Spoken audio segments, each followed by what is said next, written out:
Se você está ouvindo esta mensagem agora, não é por acaso. Existe um chamado sussurrando dentro de você, um clamor da alma que talvez você tenha tentado calar, mas que insiste em voltar. E hoje, a gente vai falar sobre um dos inimigos mais sutis, mais silenciosos, mas também mais destrutivos que enfrentamos na vida espiritual. O desejo desordenado, aquilo que a Bíblia chama de cobiça da carne, a tentação da luxúria. A verdade é que esse tipo de desejo não chega gritando.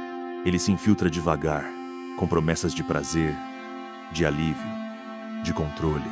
Mas no fim, tudo que ele deixa é um vazio, um cansaço, uma culpa que pesa no coração. Talvez você já tenha tentado vencer isso. Talvez você tenha excluído aplicativos, feito votos com Deus, chorado em oração, prometendo que dessa vez seria diferente. E mesmo assim, o ciclo recomeçou. Por que será que é tão difícil? Por que esse desejo volta com tanta força, mesmo depois de orações sinceras? A resposta é simples, mas profunda. Essa luta não é só humana, é espiritual. Não é só carne contra carne, é espírito contra a escuridão. E muita gente não percebe isso.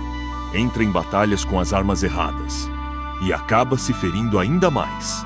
Jesus foi direto quando disse em Mateus 5, 28: quem olhar para uma mulher com intenção impura, já cometeu adultério com ela no coração. Ele não estava falando de um ato externo. Estava falando do que acontece por dentro, na mente, no coração, nos pensamentos que ninguém vê. E é aí que começa a libertação. No reconhecimento, no entendimento de que esse combate não se vence na força do braço, que o problema não está apenas na ação, mas no terreno onde ela nasce, a alma. Mas escuta isso. Deus nunca deixa seus filhos sem saída. Pensa em José, aquele jovem hebreu vendido como escravo no Egito. Um rapaz que poderia ter se entregado à dor, ao rancor, mas manteve o coração puro diante de Deus. Até que um dia, a esposa do patrão tentou seduzi-lo. E não foi só uma vez. A Bíblia diz que ela insistia dia após dia. Imagina só, jovem longe da família, sem ninguém para vigiar, com liberdade total para cair e ninguém saber. Mas José sabia. Ele não tentou resistir mentalmente. Ele não ficou ali orando no meio da tentação. Ele correu, literalmente. Ele fugiu daquele ambiente como quem sabe, se eu ficar, eu caio. Essa é uma lição poderosa, porque muita gente acha que vencer a luxúria é ficar testando os próprios limites. Eu só vou olhar, não vou fazer nada. É só um vídeo. É só um scroll rápido. Eu aguento. Mas a palavra é clara. Em 2 Timóteo 2, 22 está escrito: fuja das paixões da mocidade e siga a justiça, a fé, o amor e a paz. Note bem, não está escrito resista, está escrito fuja. Porque esse tipo de desejo não é algo para negociar, argumentar ou racionalizar. É como um incêndio. Se você ficar perto demais, ele te consome. Por isso, o primeiro passo é simples, mas exige coragem. Pare de se expor. Sim. Pare de alimentar a mente com aquilo que acende o fogo. Pare de seguir perfis que só mostram o corpo e esquecem a alma. Pare de assistir conteúdos que distorcem o amor e banalizam o corpo. Pare de alimentar a alma com lixo emocional. Porque a verdade é uma só. O desejo cresce quando é alimentado e morre quando é ignorado. Filipenses 4, 8 nos orienta. Tudo que é verdadeiro, tudo que é nobre, tudo que é puro, tudo que é amável, tudo que é de boa fama, nisso pensai. Você precisa escolher o que deixa entrar no coração, porque o que entra molda quem você é. Mas não basta apenas tirar, é preciso colocar algo no lugar. Substituir o desejo desordenado por uma fome mais profunda, a fome por Deus. A luxúria é uma fome, mas é uma fome mal direcionada. É a alma querendo saciar algo, mas procurando na fonte errada. Salmo 37, 4 declara: agrada-te do Senhor, e Ele satisfará os desejos do teu coração. O problema nunca foi desejar. O problema é o alvo do desejo.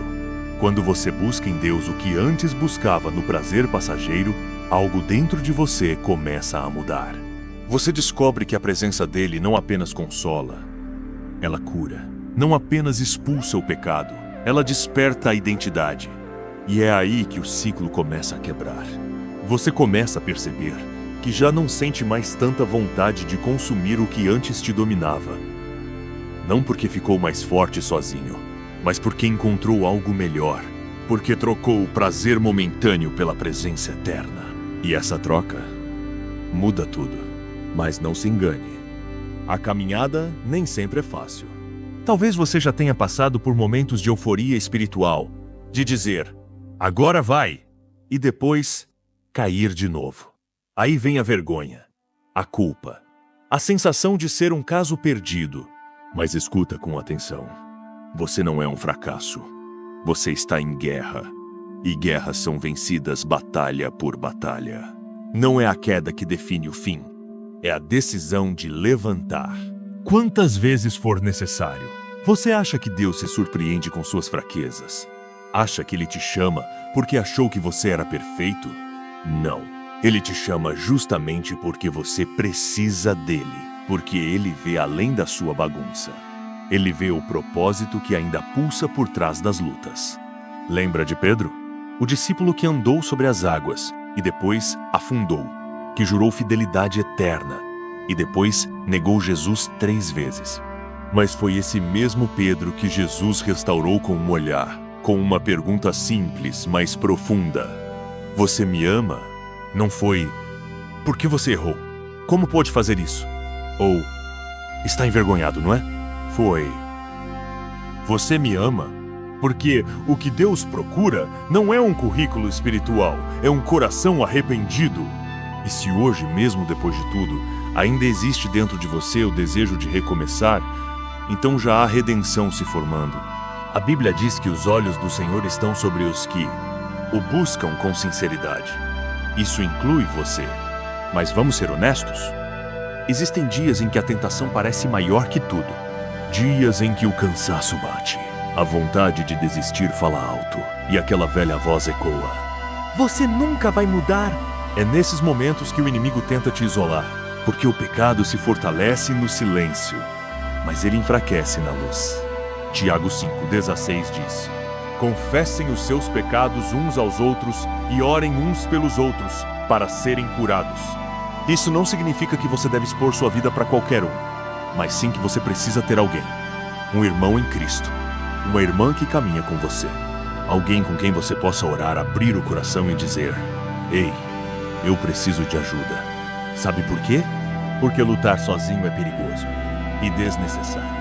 Deus criou a comunhão por um motivo. Ele nos fez para andar juntos, para dividir as cargas, para orar juntos, para chorar juntos. E quando você encontra alguém que ora por você, de verdade o céu se movimenta. O que antes era uma luta escondida, vira uma batalha compartilhada. E a vitória começa a ganhar forma. Agora, talvez você esteja pensando: mas eu já caí tantas vezes, já prometi, já chorei, já fiz tudo e continuo voltando para o mesmo lugar. Pois eu te digo, então tente de novo, e de novo, e de novo.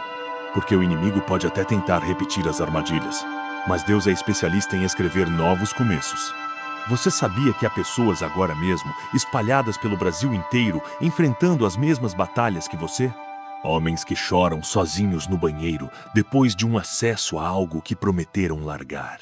Mulheres que sentem vergonha só de olhar no espelho por tudo que carregam no passado. Pessoas de fé que frequentam a igreja, cantam, oram e mesmo assim travam guerras internas que ninguém vê, mas Deus vê. E Ele não vira o rosto. Pelo contrário, Ele se aproxima. Ele entra no quarto. Ele entra na mente. Ele entra na dor e diz: eu não desisti de você. Enquanto o mundo grita fracasso, Deus sussurra filho. Enquanto a culpa aponta o dedo, o Espírito estende a mão. Porque quem anda com Deus nunca está sozinho.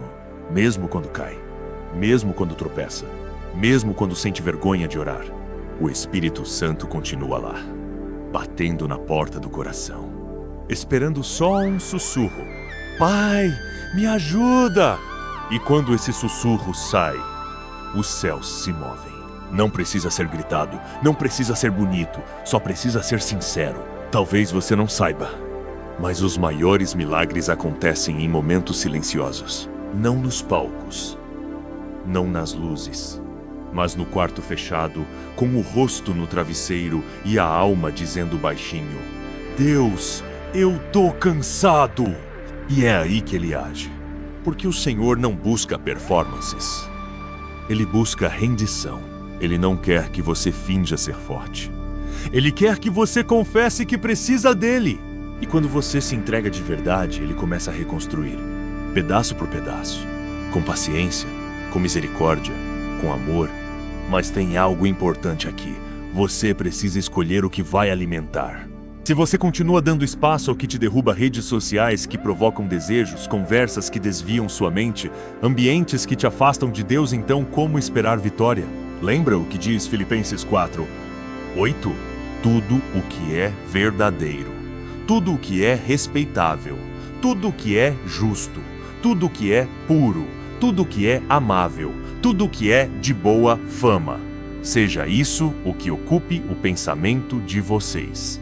Ou seja, o que você assiste, o que você ouve, o que você lê, importa. Não dá para alimentar a alma com lixo e esperar frutos do céu. Se quer vencer, alimente o espírito. Troque as horas de rolagem vazia por momentos de oração sincera. Troque a música que ativa a carne por louvores que levam a alma. Troque o hábito de esconder seus erros pela prática de confessar e ser restaurado. Você não foi chamado para viver refém dos seus impulsos. Você foi chamado para viver por propósito. E viver com propósito é dizer não a muitas coisas. Mesmo quando seu corpo grita sim, é andar pela fé e não pelo que sente. É entender que o prazer momentâneo nunca vai valer mais do que a paz que vem de obedecer. E quando você começa a caminhar nessa direção, algo muda. Você percebe que a tentação ainda existe, mas já não tem o mesmo domínio. Porque agora, o seu foco está em outra fonte. Agora, você trocou o impulso pelo propósito. E o propósito te sustenta. Mas atenção, o inimigo é astuto. Ele não vai desistir fácil. Ele conhece suas fraquezas, sabe onde te pegar. Por isso, a vigilância precisa ser constante. A palavra diz: vigiem e orem, para que não caiam em tentação. O espírito está pronto, mas a carne é fraca. Mateus 26:41. Sim, a carne é fraca, mas o espírito é mais forte. E se você alimenta o espírito, você vence. O segredo não está em tentar resistir sozinho, está em correr para o refúgio certo. Como José, que não ficou debatendo com a tentação. Ele fugiu. Ele sabia que ficar ali era perder. Tem hora que não se discute. Se foge. Foge da conversa duvidosa. Foge do site perigoso. Foge da mensagem fora de hora. Foge da lembrança que acende desejos. Não porque você é fraco, mas porque você é sábio. Fugir da tentação não é covardia. É maturidade espiritual. É saber que há coisas que não se vencem no debate, mas na distância. E quando você começa a praticar isso, sua mente se limpa. Sua alma se alinha. E sua intimidade com Deus cresce. Você percebe que não é o desejo que precisa te dominar. É você que foi chamado a dominar sobre ele. Lembra o que Deus disse a Caim, lá no começo da Bíblia? O pecado está à porta, à sua espera. Ele deseja conquistá-lo, mas você deve dominá-lo. Gênesis 4:7. Essa palavra é para você hoje. O desejo até pode bater na porta, mas quem decide abrir ou não é você. E se você decide fechar a porta, o céu te fortalece. O Espírito te capacita. E aos poucos, o que antes era prisão, vira testemunho. Você começa a experimentar uma liberdade que não vem do esforço, mas da presença. Uma paz que não vem da performance, mas da rendição. E é nessa paz que você descobre quem você realmente é. Você não é o seu erro. Não é a sua tentação. Não é o seu histórico. Você é filho. Você é filha. Você é amado, escolhido, redimido, A maior mentira que o inimigo tenta plantar na sua mente é essa. Você é isso aí mesmo. Esse vício, essa falha, esse ciclo que nunca muda. Mas Deus está dizendo hoje, você é meu, e ponto. Ele não te chama pelo que você faz. Ele te chama pelo nome. Ele olha além da queda, além da sujeira, além do que os outros veem. Ele enxerga propósito onde o mundo só vê problema. Ele vê futuro onde você só vê fracasso. E ele está pronto para restaurar tudo o que o pecado tentou destruir. Mas para isso, você precisa dar o primeiro passo. Não um passo perfeito, não um passo cheio de certezas. Apenas um passo sincero.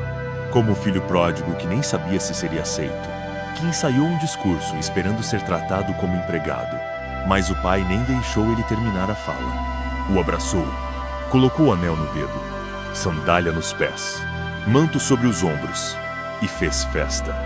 Porque para Deus, o retorno vale mais que a fuga. Ele não esfrega o erro, ele celebra o arrependimento. Hoje pode ser o dia da sua volta. E não estou falando de frequentar igreja, embora isso também seja precioso. Estou falando de voltar para o Pai, de voltar para a casa da alma, de voltar para a presença, o lugar onde você não precisa fingir, onde a dor vira oração, onde a fraqueza vira força, onde a vergonha vira graça. Sim, é possível viver livre. Sim, é possível vencer. Sim, é possível se levantar depois de cair 1000 vezes. Mas tudo começa com essa decisão. Pai, eu quero voltar. Essa frase muda destinos. Essa frase move o céu. Essa frase é suficiente para recomeçar. E talvez você esteja pensando, mas eu tô sozinho nessa. Não tem ninguém que me entende. Deixa eu te dizer, você não está só. Nesse momento, milhares de pessoas ao redor do Brasil estão vivendo lutas parecidas. Homens que parecem fortes por fora, mas choram no banho, pedindo forças para continuar. Mulheres cansadas de serem usadas, ignoradas, feridas, tentando entender se ainda são amadas. Gente de igreja que canta, prega, serve, mas que se sente vazia por dentro. Gente como você. Gente como eu. E sabe o que nos une? A certeza de que só existe um nome que salva. Um nome que cura. Um nome que dá novo começo. Jesus, só Ele. O mundo pode te oferecer 1000 distrações, 1000 vozes, 1000 caminhos, mas só um leva de volta para casa. Só um segura sua mão sem te cobrar desempenho. Só um te chama de filho mesmo depois do erro. Só um te dá identidade nova. E esse alguém tá chamando você hoje. Talvez pela última vez nesse dia. Talvez pela última chance nessa fase. Não ignore esse chamado. Não trate como mais um vídeo. Não trate como mais uma emoção. Trate como o que é. Um convite divino. Uma oportunidade de reconstruir tudo. E não precisa fazer sozinho. Aqui, neste canal, a gente caminha junto. Aqui, você não é número. Você é família. Aqui tem gente orando por você. Gente que acredita na sua restauração. Gente que já esteve onde você está. E que sabe que Deus transforma. Então, se essa mensagem falou contigo, deixa um sinal. Escreve nos comentários. Eu quero voltar. Ou conta qual parte te tocou mais. Ou só diga, ora por mim. A gente vai orar por você, com você. Porque tem gente lá fora, morrendo por dentro, esperando por uma palavra de Deus que pode vir da sua boca. Compartilha, testemunha. Seja ponte para alguém que está afundando em silêncio. E se ainda não faz parte dessa família, se inscreve. Não por vaidade, mas porque toda semana a gente vai estar aqui, trazendo uma palavra viva, uma palavra que cura, que edifica, que lembra você. Deus não desistiu de você. Hoje, eu quero declarar algo sobre a sua vida, com fé, com autoridade, com esperança, que o Senhor te visite ainda hoje. Que Ele invada a sua casa com paz, mesmo que o ambiente esteja carregado. Que Ele toque sua mente, limpando as confusões, as lembranças do que te feriu e os pensamentos que não te deixam dormir. Que Ele entre no lugar mais escondido da sua alma e te cure de dentro para fora. Que Ele plante em você uma fome nova, fome da presença, fome da verdade, fome de viver não mais arrastando os pés, mas com propósito, com direção, com força. Talvez você tenha vivido até aqui como alguém dominado pelos impulsos, refém dos desejos passageiros, sendo empurrado por tudo menos guiado pelo Espírito. Mas Deus está trocando sua bússola hoje. Ele está tirando o instinto e colocando propósito. Ele está arrancando o engano e te dando discernimento. Ele está rasgando a mentira que diz: você nunca vai mudar, e sussurrando: eu te faço novo. E o mais lindo de tudo, Ele não está esperando você se consertar todo primeiro. Ele está vindo ao seu encontro, agora, assim mesmo como você está. É claro que Ele vai te transformar. Mas essa transformação começa na aceitação, no amor que não exige máscaras, na graça que não espera a perfeição, só rendição. Você não foi criado para viver nesse ciclo de queda, culpa e medo. Você foi criado para carregar o espírito de um Deus eterno. E mesmo se cair de novo amanhã, lembre-se disso. Quem anda com Deus nunca termina no chão. Ele levanta, Ele restaura, Ele recomeça com você quantas vezes forem necessárias. Porque Ele te ama. E amor de verdade não desiste. Então, que essa seja a sua oração hoje. Pai, eu me entrego, me rendo, me leva de volta para casa. Eu quero viver a Tua vontade, andar na Tua presença e ser cheio da Tua paz. Ore isso de coração aberto. Fale com Ele como um filho fala com o pai. Você não precisa de palavras difíceis. Só precisa ser sincero. Deus está perto dos que têm o coração quebrantado. E eu sinto, com toda a convicção, essa mensagem não chegou até você por acaso. Foi o céu tocando a terra. Foi Deus tocando você. Então não ignore. Receba.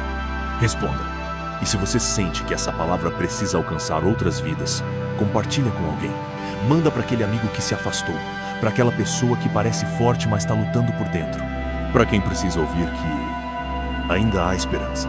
Porque ainda há esperança para a sua história. Ainda há esperança para o seu casamento, para o seu filho, para o seu coração, para a sua fé. Jesus está te chamando. E Ele sempre, sempre tem a última palavra. Amém.